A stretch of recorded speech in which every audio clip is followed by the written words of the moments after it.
Hello there, I'm Anthony Delaporta and I'm an instructor in courses around delivering project change, project management, both at project, portfolio and program levels.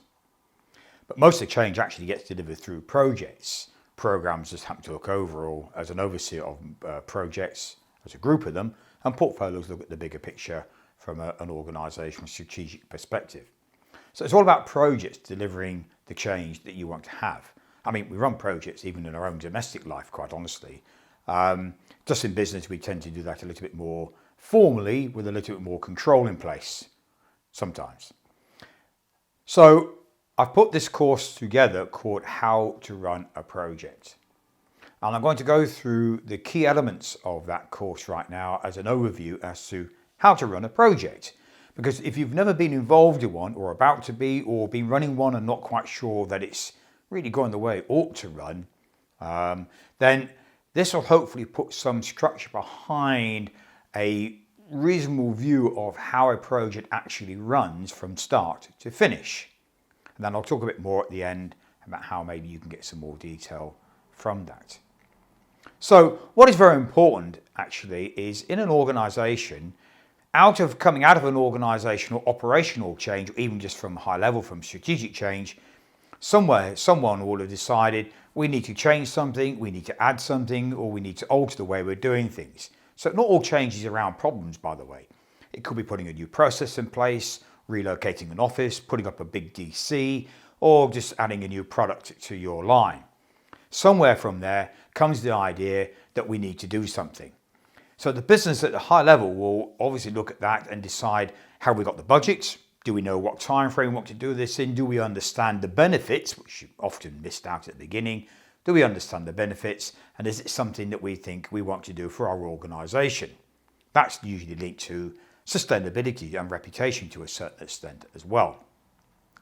So that's the first things. And this is always done at high level, what you might call either pre-project at portfolio level or organised at corporate level. Sometimes the change will come out of operations because somebody there will like to add a new product to their line, like putting a new game to Mario, for instance, in Nintendo, or whatever it happens to be, or putting a new cereal out there from a cereal company. It all depends. It has to go through corporate, and they decide, therefore, whether that's something that the organisation will want to run.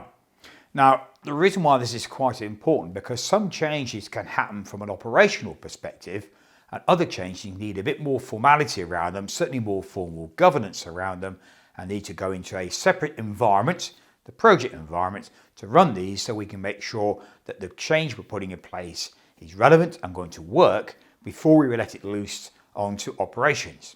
Because we don't want to do something in operations and break the company, do we? Which can often happen. So, from that, we convene a project because we decide it needs a bit of a control. It certainly needs governance because we're spending money and we want to make sure it's relevant to the business. So we have a project with a capital P, if you like. This comes up by triggering what some people call a project mandate or terms of reference. What it basically is a high-level view of the project itself. And what we need to do is get into the project formally to understand from the business and a technical perspective whether this is relevant or not, right? Whether it's something that can be achieved, because there are some parameters around there, like time and cost, or time and budget, if you like, and associated risks related to the benefit that the business want out of it. So we have to go through a certain amount of high-level review of that and understand those particular aspects. And this is what we do in the first phase. In a particular format that I put together, I call it requirement. Other frameworks and approaches call it something slightly different. It doesn't matter. The key thing is the first thing we need to do in a project is understand the high-level version. What is it we're going to get out of this as an objective?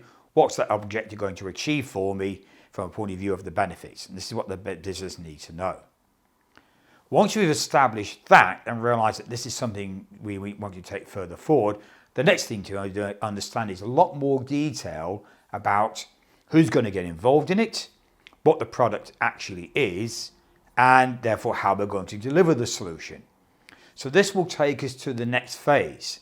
Right? We've already got an idea who some of the people are, because we usually convene somebody to run the project manager, someone who's going to own the project, whether it's a business owner, business sponsor, project owner, project executive, whatever the title is, it all represents the same thing. And somebody who's had the bright idea in the first place. Senior user, business visionary, whoever's thought about it in the first place. So then we move to the next phase. And in the next phase, we now need to break the products down. We need to understand what they are, because then when we break them down, we can look at the relationship between the products. Then we can understand, therefore, which ones we need to build with others. But what helps then is to turn those products into why do I need it for the project? So we use a thing called a user story. And this turns the products into a requirement because it helps us to understand why it's needed. Right? Then what we can do from there is how much of that need is possible, and then we prioritize. This helps us then work out what are the critical elements I need to fit into my plan within the time frame, and therefore what it's going to cost to deliver those. Once we've understood all those, now we understand what the real scope is at the moment that we can deliver within the time frame at this point in time, and this is the design phase, as I call it. That way we can understand what the project's really about, who's going to get involved in it, really the 6 W's, who's going to do what, when, where, how, and by how much, and where. Now we can put all these into the project, into the plan, and make sure everybody's agreeable that this is what it's going to become, and the business can then decide, is this still worth the investment? So there's a lot more detail coming out in the design phase, the planning phase, to understand the scope. This is critical. Don't skip these. People skip this too often, and therefore jump into the project too quickly without having planned anything. What are we actually doing here? So it's very important to go through the design phase, but at the same time, it needs to be time controlled. So we technically use a time box. This says we've only got a certain amount of time because we need to get on with the job to see if it's going to work or not. Especially we've got, market constraints and other budget constraints and program and portfolio constraints. So this is the next phase. And then we have a better understanding who's involved in it, how we're going to handle risk and any other risks that come out of that, how we're going to manage change, the quality of the solution we need, and all this therefore informs the business case so the business can work this out. This all happens in that phase. Once the business said this is worth getting on with, we can then move forward and run the plan. This is when we get into the third phase, the real work phase called the development phase. Right? When we get into the development phase, we take the plan and we take those time boxes and work packages, whatever's been put together by the team, primarily the project manager, with the support of everybody else because other people have other information, and run the plan. So we go through these time frames, stages, increments, or whatever you like to call them, and run the plan, and therefore look at doing the building as we go along. Now, what is really important here is that while we're evolving the solution, whatever that takes, whether we've got fixed specs or we've got something that we're doing blue sky, we need to understand what that is and evolve it, we take an iterative approach. We need to control some of those iterations to make sure we don't go over and over and over, but we still need to iterate, so it allows us to check with the business how the solution is evolving.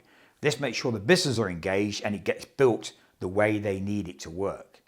So we're doing two things. We're building to make sure we build the right bits by prioritizing mainly, and we build it the right way by taking an iterative approach and checking. Right? Even when we're in design phase, we go through a bit of an iterative approach in building the plan, understanding the scope, breaking the products down, and working out what we can fit in. But certainly during the develop phase, we're going to do a lot more of that. This is the real meat of the project, really. This is when we're doing the work.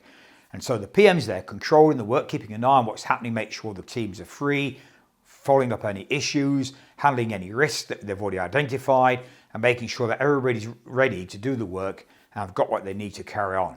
And checking that the business are involved to make sure that as we are building things, that the project is going in the right direction. And handling any changes that happen within that.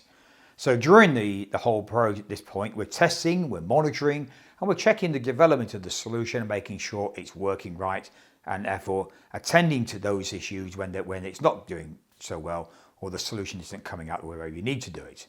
This is all part of the develop phase. Now, during that phase, what is obviously practical is some elements can be put into pilots. Sometimes we even have proof of concepts. We go into pilots so we can check the solution on an offline basis, if you like. If there's an opportunity to actually deploy that solution into operations straight away, then you can do that too. But just bear in mind, make sure operations know that you are still in control of the project, right, at that point. So if we deploy something and then it's not working too well in operations or something needs to change, as the project's still really in control, you can pull it back and therefore make any changes that are necessary. This is always quite key, but it does allow the business to see progression. It allows them to see a solution starting to work within the operations and maybe even bring some benefit into play while you're going through that develop phase. So it's a bit of develop stroke deploy. And then finally, part of that deployment will lead to the delivery of the solution, either in incremental delivery through deployment or as a one-off delivery right at the end when we deliver the final solution anyway. Now this is quite important that we go into the fourth phase because we need to formally close the project once we've handed everything over to operations and make sure they're happy with what they've got. Or if there's a situation throughout the project where at some point the business decide we can't pay for this anymore, we've got a change of heart, or it's just not working, and though we have a premature closure, then again we need to formally close that down and handle any changes that we've got, anything we've built so far. So the whole point about the delivery phase is to make sure that we wrap everything up, we've handed everything over, operations were happy, and therefore we can close the project formally and then close the budget, send everybody home to go and do or work on another project.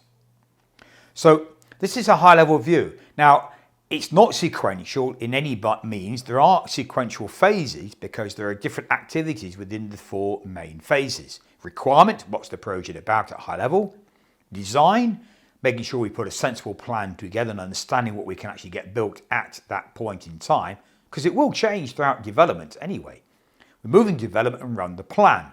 Now, of course, through development, if things need to be reviewed at a high level because the solution's not working, we go back to design, theoretically or logically, and to say, okay, we need to go back and review this particular point. So there are loopbacks. And the same, we deploy something and it doesn't quite work. We need to go back into development, probably fix it up. And even during a time box or work package, we might have an issue with some solution and therefore have to fix it within that. This is all part of it. At the end of the day, what is key is having an agility to understand how the project needs to run and therefore how to fix up and handle any changes that happen within it, and be prepared to look at all those and not say, I've got a fixed solution, I have to deliver that. Because at the end, if you end up with the wrong solution, or it doesn't work the way the business needs it, this is a failed project. It hasn't been managed successfully and is not successful. Right? So at the beginning, we talk about what those elements are, and you have to address those throughout the whole project. But it's quite key that we follow those sequence of events. This is not waterfall, this is not sequential, it's purely taking a step at a time. Very simply. It's like us as humans. When we're babies, we have to learn to understand the cot and then start to crawl around. We can't walk unless we've understood how to crawl. We can't run until we know how to walk. So it's a step and a progression by everything. Right? But it doesn't mean to say you can't go back and review things. And this is quite key. There's no shutting of doors. Right? So understand how a project works. Now, this is quite a high-level view, but it gives you a good understanding of the sequences we go through and the things we need to look at throughout any project. And all projects are the same, only in that situation. But every project is different in the way it needs to work and the approach it needs to have. There's no one size fits all. Right? So that's a framework, and the framework needs to be adapted for every project. And this is the other agility of any PM and anybody in a project, having that mindset we need to adapt. Okay, so hopefully that's given you a good overview about how a project ought to run and why we do things in a certain way and the elements that are involved in a project. Now, if you want to understand a lot more detail and run something a bit more formally, I have put a course together called How to Run a Project, which provides all that information in more detail in a proper format as you run a project, so you build that information to give you a much greater understanding on how a project needs to run, or ought to be run. It's adaptable, but it does give you the full understanding of the elements needed within the project and much detail. Now, the way I do that is a bit like this.